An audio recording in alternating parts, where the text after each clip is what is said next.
Di sini tafsir Ibnu Katsir. Awalam yasiru dan seterusnya.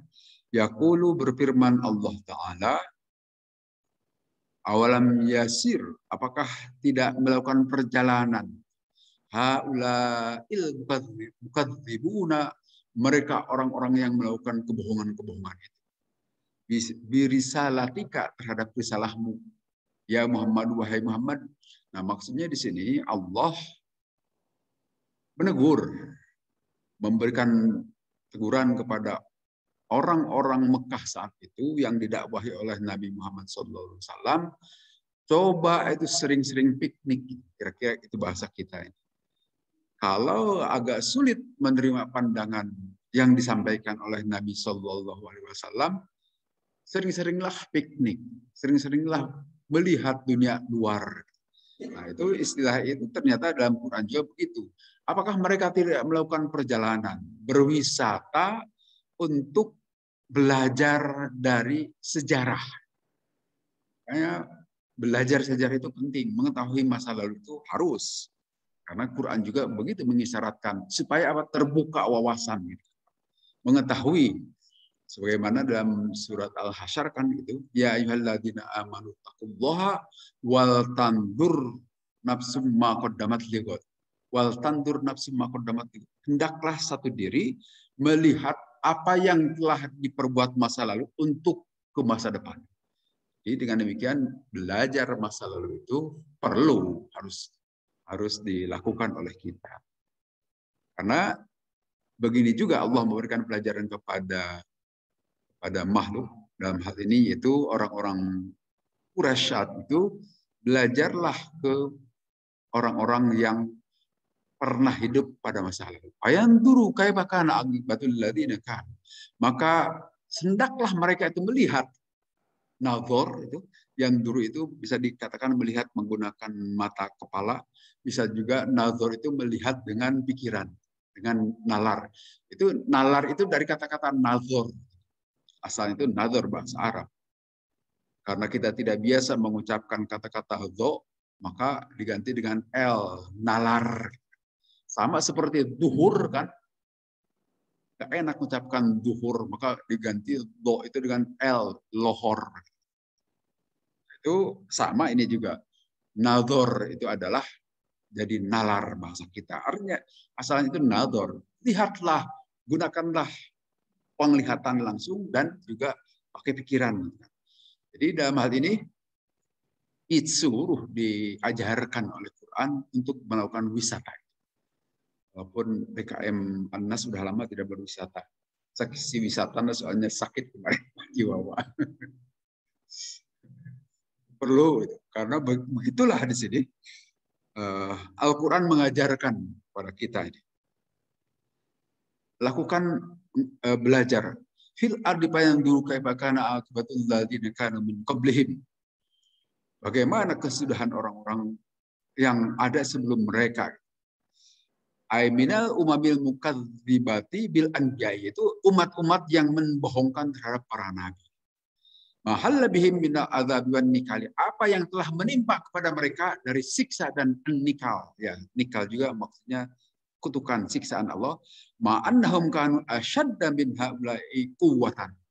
Dengan catatan bahwa mereka manusia masa lalu itu dari sisi fisik itu jauh lebih hebat, lebih kuat.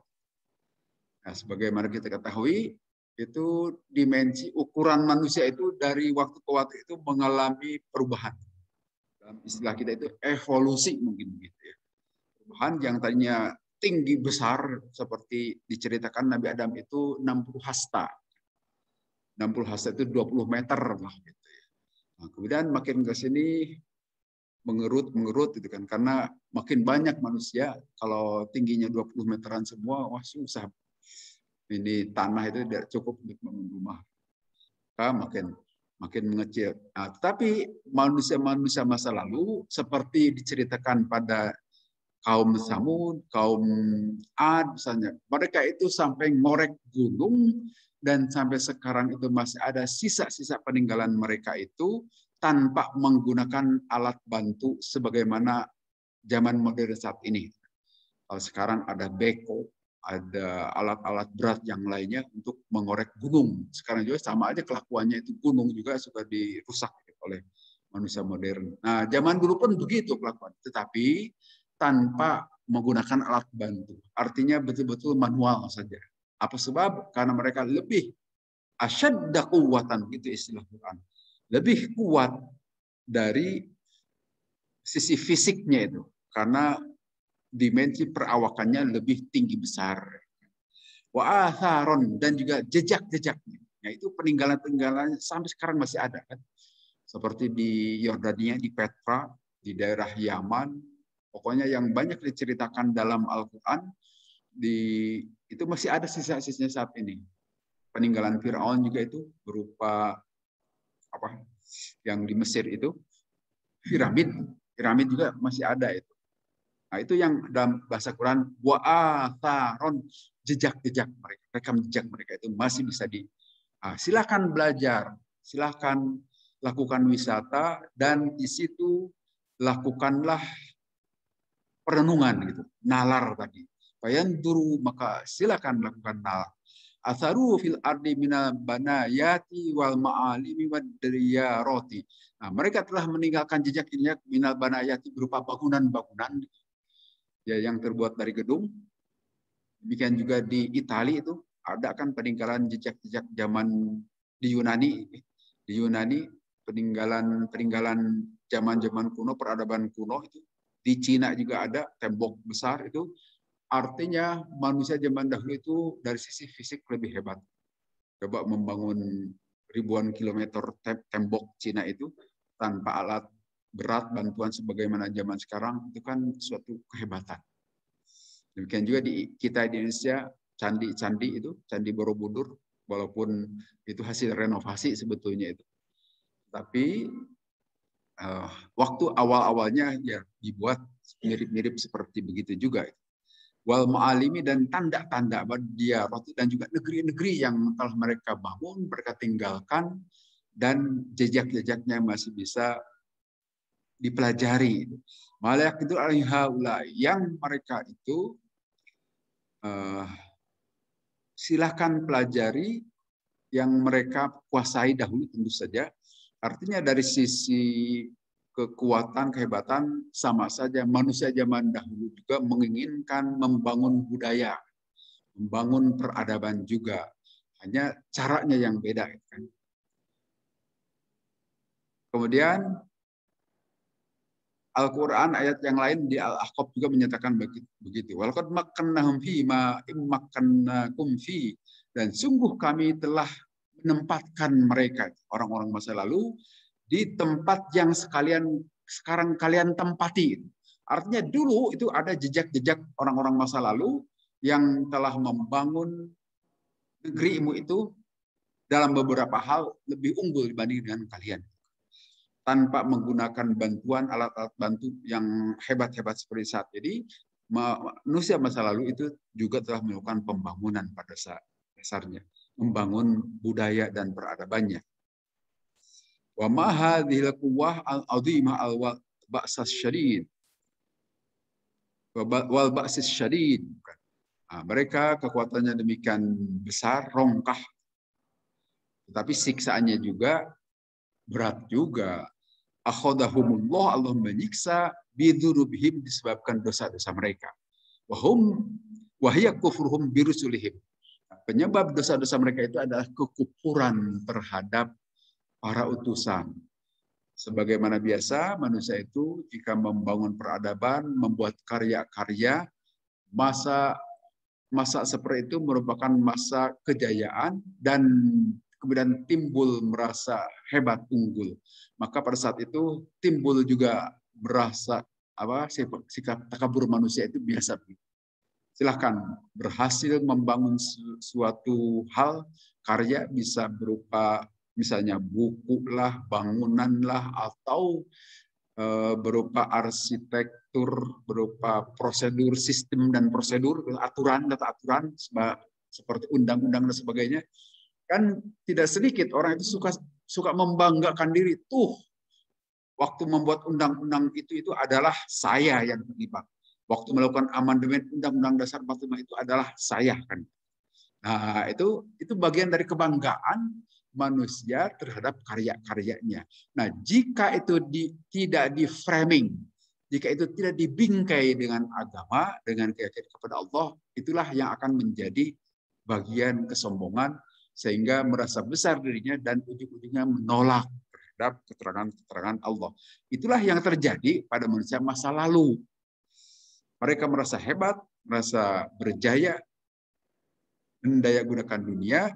Begitu kesombongan timbul, Allah mengutus utusan kepada mereka supaya, hey, remlah kesombongan kalian itu. Sesungguhnya di balik kehebatan kalian itu ada yang maha segalanya, yaitu Allah. Diingatkan begitu bukannya ngeh gitu kan, bukannya sadar, malah menjadi-jadi. Maka karena itu fa'akhadahumullahu, Allah menyiksa mereka. Jadi memang terjadi hukum kausalitas, sebab akibat. Tidak ujuk-ujuk Allah menyiksa, tetapi disebabkan ya kekufuran mereka, merasa tidak butuh dengan Tuhan. Toh kami sudah berhasil membangun budaya yang hebat, bangunan dan sebagainya, kan? Begitu, dzalika bi'annahum kanat ta'tihim rusuluhum. Pada saat para utusan datang membawa bukti-bukti yang nyata, maka mereka itu membohongkan, tidak mau mengakui. Fa'akhadahumullahu, Allah menyiksa mereka. Ay ahlakahum wa dammara alaihim walil kafirina amsaluha. Maka Allah menghancurkan dan meleburkan mereka, walil kafirina, dan tentu saja ini sunnatullah berlaku bagi orang-orang kafir seumpama mereka. Kapanpun itu kekafiran itu yang dilakukan sama seperti yang dilakukan oleh orang-orang masa lalu, maka akibatnya akan terjadi seperti kepada orang-orang masa lalu. Walaupun nanti untuk umat Nabi Muhammad SAW itu ada penangguhan untuk penghancurannya itu. Beda dengan umat-umat masa lalu. Itu kontan saja.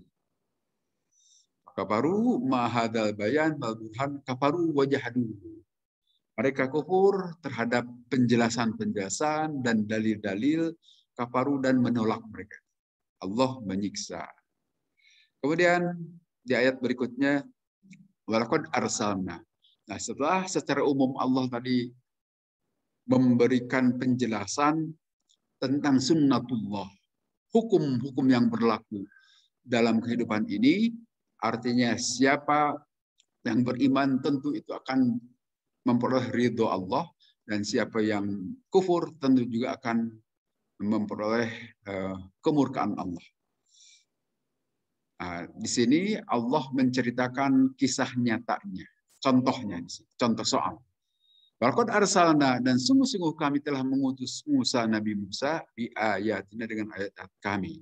Nah, di sini Allah menceritakan perihal kepada Nabi Muhammad SAW fi takdzibin, dalam fi takdzibiman, dalam pembohongan orang, kadzabahu min qaumihi, yaitu terhadap pembohongan seorang rasul, maksudnya di sini yang dibohongkan oleh kaumnya. Dalam hal ini adalah Firaun. Wa mubasysyiran lahu bi annal aqibata wan nusrata lahu fid dunya wal akhirah. Dan Allah memberitakan kabar gembira kepada Nabi Muhammad bahwa kesudahan dan pertolongan kepada Nabi itu di dunia dan di akhirat, kama jaro li Musa, sebagaimana juga berlaku atau yang sudah pernah kejadian kepada Nabi Musa bin Imran. Inna Allah Ta'ala arsalahu bil ayatil bayyinati, karena sesungguhnya Allah telah mengutus Nabi Musa dengan tanda-tanda keagungan yang sangat nyata. Wadala ili wal alwadihati, dengan dalil-dalil yang sangat jelas, lugas, tegas. Di ayatina, membawa ayat-ayat kami. Nanti ayat-ayat atau tanda-tanda kekuasaan Allah yang diperlihatkan kepada Nabi Musa itu banyak sekali. Seperti waktu pertama Nabi Musa datang ke Firaun itu, Nabi Musa memasukkan ini lengannya itu ke dalam jubah beliau, dan begitu pada saat dikeluarkan ini bercahaya tangannya itu kayak cahaya. Kemudian nanti dengan bukti-bukti yang lain seperti tongkatnya itu bisa menjadi ular, tongkatnya bisa membelah lautan, dan banyak lagi sampai nanti ada 9. Salah satu ayat dalam pengertian di sini ayat-ayat kauniyah, tanda-tanda keagungan Allah yang tercipta di alam. Karena nanti pengertian ayat ini bisa juga ayat-ayat kauliyah yang tertulis, yang terucap, yaitu Al-Quran. Kalau Nabi Musa kitab Taurat nanti. Nah, di sini wasultanim mubin, dan sultan yang nyata. Sultan yang maksud di sini adalah al-hujjat wal burhan, yaitu hujjah. Hujjah itu argumen-argumen, wal burhan dan juga penjelasan-penjelasan. Sehingga jika bisa mengeluarkan itu penjelasan dan hujah-hujah, seseorang yang memimpin suatu negeri, suatu kaum disebut juga sultan. Artinya dia memiliki penjelasan, memiliki kekuatan untuk memimpin sebuah negeri. Itu kita juga menyebutnya sultan, atau dalam istilah kita sultan. Pastinya itu pakai to, sultan. Ila Fir'auna, kepada Fir'aun. Siapa Fir'aun itu? Malikul Kibti bidyaril Misriyati, yaitu raja dari bangsa Kibti di negeri Mesir. Diketahui bahwa Fir'aun itu adalah gelar atau sebutan kepada raja-raja yang memerintah di Mesir saat itu. Itu disebutnya Fir'aun. Sama seperti raja-raja yang memerintah Habasyah, Ethiopia, disebutnya itu adalah sebagai Najasyi. Nah, di sini Fir'aun juga itu adalah gelaran kepada raja-raja yang memerintah Mesir saat itu, Fir'aun. Nah, yang pada saat Nabi Musa lahir di Mesir itu, Fir'aun yang memerintah di situ adalah Ramses II. Ramses II. Kemudian Ramses II ini malah memelihara Nabi Musa, kan, sejak bayi, karena nanti diperintahkan bayi-bayi laki-laki itu supaya dibunuh kan oleh Ramses II. Berdasarkan mimpinya bahwa suatu waktu itu kalangan Bani Israel itu akan menghancurkan kerajaannya. Nah, tetapi calon penghancurnya itu bukannya dibunuh, malah dipelihara, yaitu Nabi Musa alaihissalam. Nabi Musa dipelihara oleh Ramses II, kemudian Nabi Musa itu dengan berbagai sebab perkelahian dengan bangsa Kipti, kemudian diancam akan dihukum oleh Firaun. Beliau melakukan keluar, eksodus, keluar dari Mesir, dan sampai ke negeri Madian kepada Nabi Shu'aib. Satu waktu beliau kembali lagi ke Mesir. Ada yang mengatakan bahwa pada saat Nabi Musa berdakwah ini, pada saat itu kan masih dipelihara, belum diangkat sebagai Rasul. Tapi saat beliau berdakwah, menyampaikan risalah itu, Raja Fir'aun itu sudah berganti. Itu adalah putranya Ramses II, mungkin Ramses III. Tapi sebagian pendapat ulama mengatakan tidak, itu masih tetap Ramses II. Artinya yang tahu Nabi Musa sejak masa kecilnya. Loh, ini dulu budak tatepak, kan budak otot leho, mungkin begitu. Sekarang kok ngajari saya untuk berganti agama. Jadi mana mau menerima itu. Itu gengsi Firaun sangat besar, ditambah kesombongannya beliau sebagai raja di raja, kan. Rajanya yang saat itu juga dia mengaku sebagai Tuhan masalah.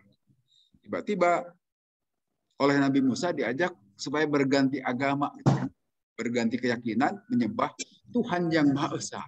Sulit diterima oleh akalnya.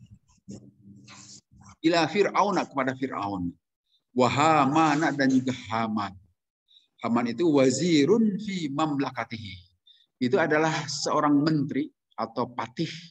Wazir itu perdana menteri. Atau menteri juga bisa. Dalam bahasa Arab modern ini kan wizaroh itu. Wizaroh itu kementerian. Ministry. Wizarotis syu'un fil haji. Misalnya kementerian yang ngurusi haji. Nah, kalau menteri itu disebut wazir. Tetapi biasanya di sini yang maksud wazir itu adalah menteri utama, perdana menteri. Menteri segala urusan kalau di kita. Fi mamlakatihi, di dalam kerajaan Firaun. Jadi Haman itu salah seorang pembesar tangan kanannya Firaun lah. Wa Qaruna, dan juga Korun. Kalau Firaun dan Haman itu bangsa Kipti, tapi Korun ini orang Bani Israel juga, satu suku dengan Nabi Musa alaihissalam. Malahan ada hubungan persaudaraan dalam sejarah disebutkan begitu. Kalau tidak salah sepupu Nabi Musa, Korun itu. Artinya sama-sama orang Israel. Ya, beliau itu kemudian berusaha dan berusaha, akhirnya menjadi pengusaha yang sangat hebat, kan? Karena aksarun nasi fi zamanhi malan wa tijarotan. Dia itu, Korun itu, sebagai orang yang paling banyak harta dan perdagangannya, kekayaannya pada zaman itu dibanding manusia-manusia yang lain. Artinya menjadi pedagang sukses, menjadi saudagar, menjadi konglomerat, sehingga merasa tidak butuh. Kan dia mengatakan, ini kekayaan saya ini itu dari hasil saya, dari ilmu saya. Itu suka begitu manusia itu, suka timbul kesombongannya itu.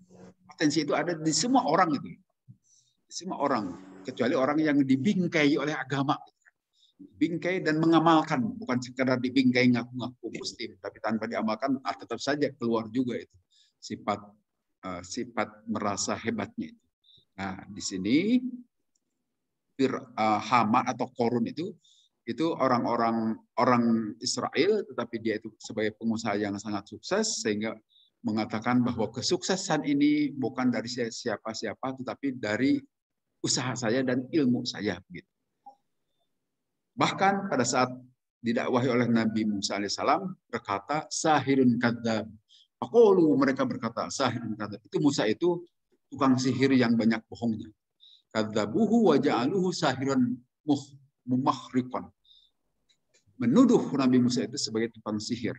Itu karena itu mengapa disebut tukang sihir, karena ya memang di luar akal mereka itu, kan seperti tangan ini dimasukkan ke balik jubah itu, begitu dikeluarkan menjadi bercahaya di tangan.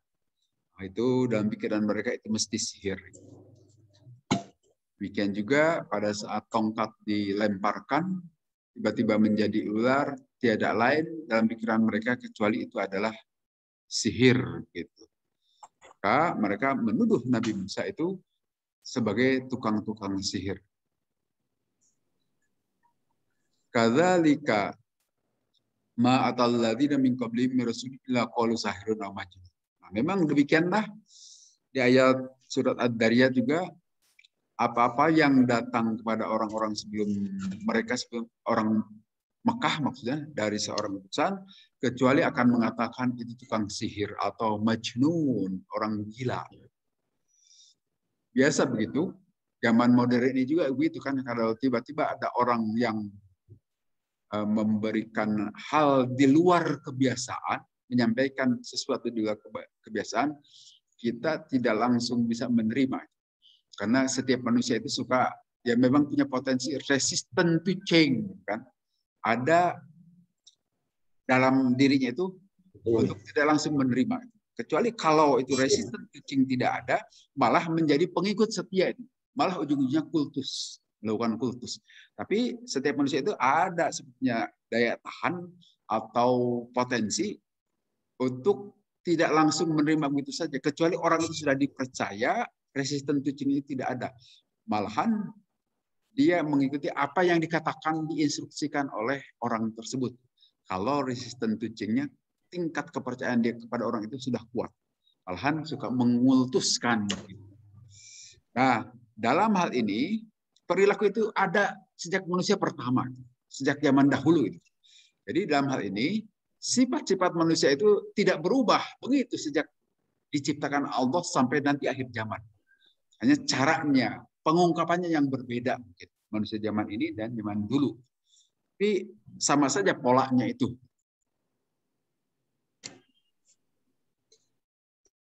Kemudian di sini falamma ja'ahum bil haqqi min indina, maka pada saat kebenaran itu datang dari sisi kami berupa bil burhan al qati, keterangan-keterangan yang qati, yang pasti, eksak gitu. atau ad-dali ala anna Allah Ta'ala arsalahu ilahim, qaluqtulu. Nah, pada saat sudah jelas sesungguhnya di kesadaran akal sehatnya itu membenarkan sebetulnya orang-orang seperti itu. Seperti Firaun itu hanya nafsunya saja, akal yang dicampur nafsu saja yang menyatakan penolakan. Tetapi itu akal yang paling dalamnya itu sebetulnya mengakui bahwa itu adalah bukanlah buatan Nabi Musa, bukan sihir.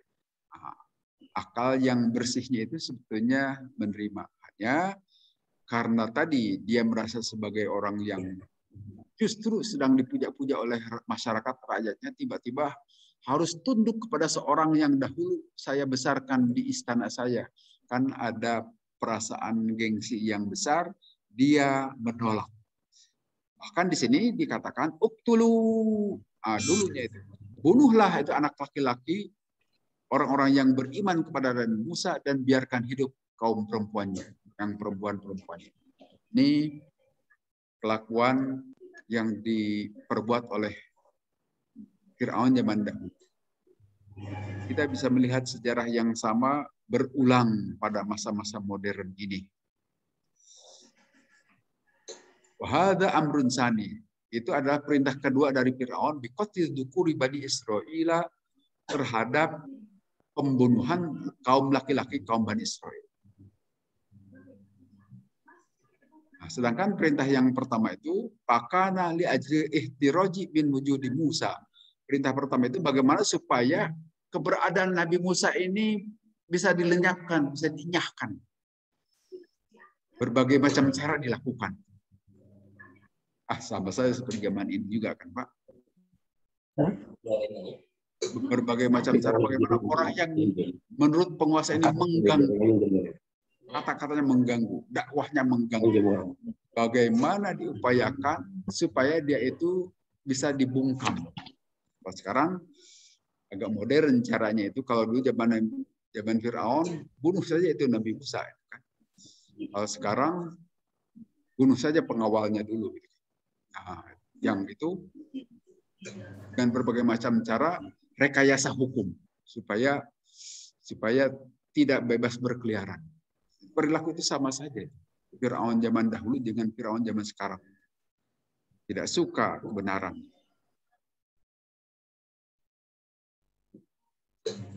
Awil majmu'ul amrani. Sama, itu ada beberapa. Jadi perintah Firaun itu pertama kali di sini lenyapkan dulu para pengikutnya itu. Istilah saat ini pengawalnya habisi, organisasinya habisi, pesantrennya habisi dengan berbagai macam cara. Dan nanti baru orangnya. Kemudian, "Wa kaidul kafirina illa fi dhalal." Tapi ingat bahwa upaya tipu daya orang-orang kafir itu tiada lain kecuali ada di dalam kesesatan. Wa makruhum wa qasduhum alladhi huwa taqlilu ada di Bani Israil yang yusaru alaihi illa dhahibun wa halikun fi dhalal. Nah, rencana jahat yang akan dilakukan oleh Firaun itu dengan cara membuat makar dengan tujuan untuk melakukan genosida. Taklilu ada di Bani Israel itu menyedikitkan bilangan kaum Bani Israel, artinya dilakukan pembunuhan tadi di genosida itu supaya itu Bani Israel tidak menjadi pelindung Nabi Musa yang menolong Nabi Musa karena satu suku itu. Illa dhahibun, kecuali itu hilang begitu saja. Allah bisa mengenyahkannya. Rencana-rencana itu tidak berhasil. Karena buktinya nanti Bani Israel itu berhasil dibawa minggat oleh Nabi Musa dari Mesir, nanti menuju ke Palestina. Gurun Sinai kalau sekarang. Nah, karena itu, waqala Fir'aun dzaruni aqtul Musa wa rabbah. Berkatalah Fir'aun, "Daruni, sudah kalian tidak berhasil itu melenyapkan kaum Bani Israel, melakukan genosida terhadap Bani Israel. maka biarkan aku yang akan melakukan membunuh tokohnya secara langsung. Aqtul Musa, aku akan membunuh Nabi Musa.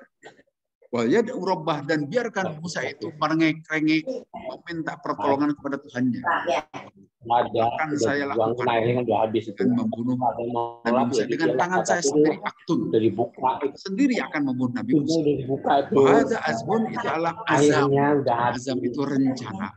Fir'aun, dari Fir'aun, la'anahullah, Allah melaknat Fir'aun ala qatli Musa, untuk melakukan pembunuhan Musa alaihissalam. Ay qala liqaumihi da'uni hatta aqtula lakum hadza. Biarkan saya, kalian, aku perintahkan supaya menghabisi itu kaum Bani Israel, sedangkan Musanya sendiri akan saya habisi sendiri. Biarkan saya sendiri. Wa yad'u rabbah, dan biarkan Nabi Musa itu merengek-rengek kepada Tuhannya, ingin melihat bagaimana Musa meminta pertolongan kepada Tuhannya. Wa yad'u rabbah. Apa sebab ingin melenyapkan Nabi Musa itu? Inni akhafu ayyubaddila dinakum. Saya khawatir, takut bahwa Musa itu menggantikan agama kalian. Agama orang-orang Mesir saat itu, yaitu menyembah Fir'aun, menuhankan Fir'aun, supaya tidak berubah keyakinan kalian yang selama ini menuhankan dirinya sendiri, Fir'aun, kemudian setelah didatangi dakwah Nabi Musa, nanti tidak melakukan penyembahan kepada Fir'aun. Itu yang dikhawatirkan. Nah, ini biasa juga menjadi kekhawatiran siapapun orangnya itu. Kehilangan pengaruh itu. Secara ringkasnya itu begitu, orang itu kehilangan pengaruh itu jika ada pesaing. Itu manusiawi juga gitu. Dan itu terjadi sejak zaman dahulu sampai saat ini juga. Kalau ada pesaing itu, wah, membuat panik gitu biasanya. Dalam hal ini Fir'aun disaingi oleh agama Nabi Musa karena Tuhan yang harus disembahnya itu bukan dirinya, tetapi harus menyembah Allah. Dan kemudian dikatakan au ayyud hirofil ardil fasad, dan khawatir juga itu Nabi Musa itu melakukan kerusakan di muka bumi. Ini alasan yang dikemukakan oleh Fir'aun demi tidak melakukan kerusakan di negeri Mesir ini, maka Musa harus dinyahkan supaya tidak melakukan kerusakan di negeri kita ini misalnya, maka ini harus kita usir, deportasi dan sebagainya. Itu adalah sama saja seperti tadi saya katakan perilaku manusia zaman saat ini. Nabi Musa itu hilangkan yahsya fir'aun ayyudilla Musa nasa wa yugajiru rusumahum. Fir'aun itu khawatir Musa itu menyesatkan menurut versi Fir'aun. Dan semuanya itu menunjukkan ke jalan yang benar. Hanya Fir'aun di sini ya tentu saja tidak mengerti kan bahwa itu sesungguhnya petunjuk Allah karena memang tidak memperoleh hidayah. Kemudian Nabi Musa alaihissalam itu mengetahui, ya tentu saja, walaupun mungkin tidak secepat saat ini, kalau ada perkataan atau ancaman seseorang kepada kita itu saat ini langsung tahuan karena melalui WA, melalui telepon, melalui email, melalui berbagai macam cara yang sangat cepat. Zaman dahulu juga ancaman itu tetap sampai ke yang diancam, hanya bisa jadi waktunya agak lama. Jadi ujung-ujungnya sampai juga kepada Nabi Musa ancaman Fir'aun itu. Nah, dalam hal ini Nabi Musa begitu mendengar, mengetahui Fir'aun akan membunuh diri sendiri. Inni udzu bi rabbi wa rabbikum. Sesungguhnya aku melindungkan diriku ini sendiri, bi rabbi kepada Tuhan aku, wa rabbikum dan Tuhan kalian. Nah, yang maksud Tuhan kalian di sini menurut tafsir dikasih ayyuhal muqatabun, hai orang-orang yang bicara. Artinya kepada orang yang menyampaikan bahwa Nabi Musa ini diancam Fir'aun akan dibunuh. Tapi menurut tafsir yang lain yang dimaksud Rabbiku itu Tuhan Fir'aun juga, Tuhan kalian juga. Hai Fir'aun dan kaumnya, aku melindungkan diriku kepada Allah Tuhanku dan juga Tuhan kalian. Jadi yang akan melindungiku itu Tuhan kalian juga, yaitu Allah. Min kulli mutakabbirin, dari setiap orang yang kabur, setiap orang yang merasa besar dirinya. Jadi haki yaitu menolak kebenaran karena merasa dirinya besar. Orang-orang yang seperti itu, aku melindungkan diri. Ini juga salah satu cara yang dilakukan oleh orang-orang yang beriman kepada Allah pada saat kita memperoleh ancaman dan sebagainya, atau ada apapun yang tidak menyenangkan, maka kita kembalilah kepada Allah. Yang diajarkan oleh Nabi Musa. Padahal kalau mau Nabi Musa itu bisa hebat juga. So, boleh tanding dengan saya, kan? Saya tinggal minta tolong kepada Allah supaya tongkatnya itu bisa menghabisi Fir'aun. Tapi tidak begitu Nabi Musa. Nabi Musa tetap menyatakan, Inni udtu bi rabbi rabbikum. Aku melindungkan diri kepada Allah. Artinya akan menolong itu adalah Tuhan saja. Dia tidak secara reaktif berlebihan menonjolkan diri. Wah, saya juga bisa. Tidak seperti itu. Itu yang dicontohkan oleh seorang Rasulullah. Mengembalikannya kepada Allah. Nah, bagi kita ini tidak gampang juga. Kalau kita memperoleh ancaman, biasanya yang muncul juga ego kita juga. Umumnya begitu kan? Siapapun itu. Nah, kecuali yang tadi yang dibingkai oleh iman. Contohnya seperti Rasulullah ini. Nabi Musa alaihissalam. Melindungkan diri kepada Allah. Yang akan menolong itu adalah Allah, dan itu Tuhanku, Tuhan kalian juga. Siapapun yang merasa takabur, toh itu semuanya dalam kendali Allah. Orang-orang yang juga. Itu dengan cara melindungkan diri kepada Allah, kita memohon hanya pertolongan kepada Allah. Bisa saja terjadi ancaman itu, bisa juga tidak. Karena Allah belum memintakan, tidak terjadi. Tapi kalaupun terjadi, yaitu juga dengan izin Allah. Hanya kita sudah menyerahkan diri kepada Allah, itu keunggulannya. Min kulli mutakabbirin la yu'minu biyawmil hisab. Nah, di sini disebutkan orang-orang yang takabur itu menurut Nabi Musa la yu'minu biyawmil hisab, tidak beriman kepada hari perhitungan. Hanya begitu. Orang-orang yang merasa besar itu orang-orang yang lupa terhadap atau tidak beriman kepada perhitungan di akhirat nanti. Dengan kata lain, di sini untuk mengurangi sifat-sifat besar diri itu, perkuat keimanan kita pada hari akhir, bahwa nanti di ujung kehidupan kita, semua yang kita lakukan di sini akan ada perhitungannya, akan ada pertanggungjawabannya.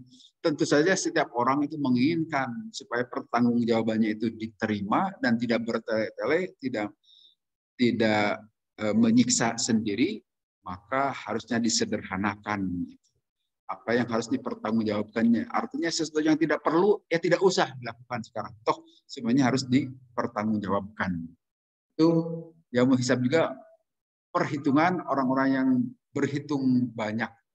Seperti dalam hadis kan dikatakan, man shoma ramadhana imanan wahtisaban. Nah, kata-kata ihtisab, ghufirallahu ma taqaddama min dzanbi. Siapa orang yang puasa bulan Ramadan karena iman dan ihtisab. Ihtisab itu penuh perhitungan. Pakai rencana, pakai tidak asal saja gitu. Tahu apa yang harus dikerjakan dan harus dilakukan. Nah, itu ihtisab juga. Dalam hal ini mengerti bahwa semuanya akan ada perhitungan dan harus ada pertanggungjawabannya. Maka tentu akan memilih dan memilah. Nah, ini mengingatkan kepada kita semuanya. Walaupun kadang-kadang kita itu suka refleks juga itu kan.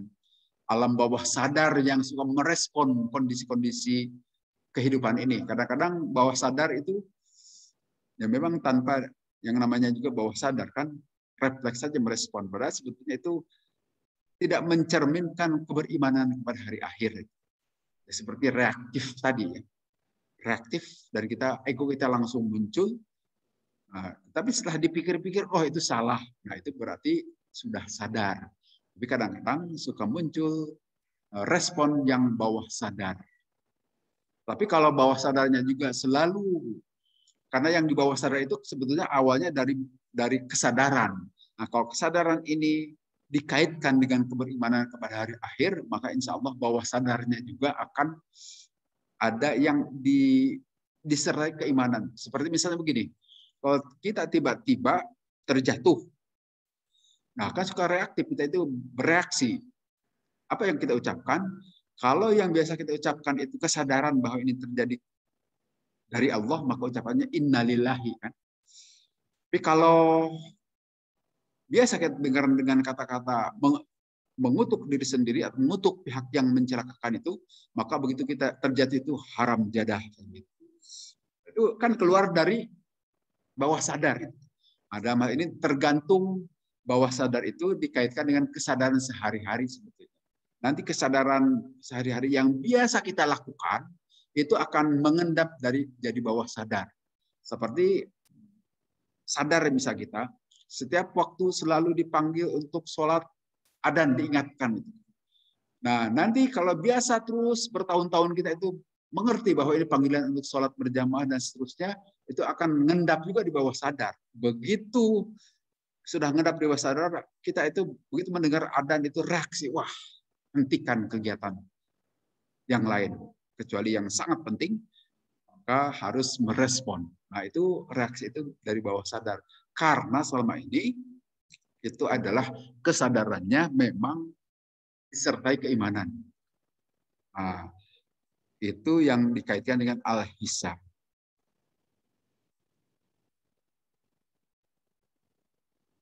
Nah, kemudian ada doa lain.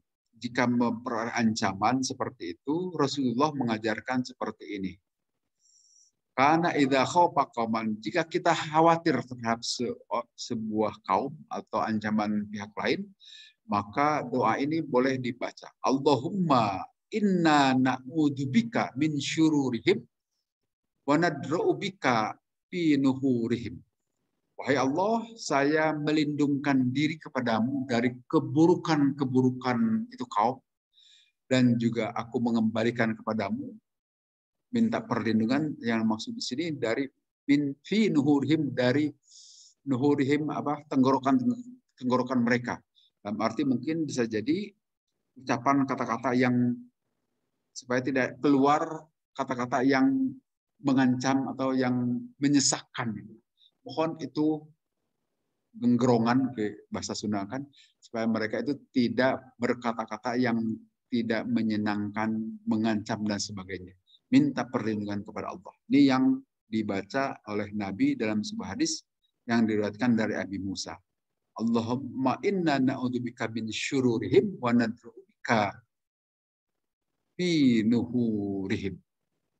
Nggak mau dihafal juga dari bahasa atau dari terjemahan, saya minta perlindungan kepada Allah. Saya kira itu untuk penjelasan hal ini.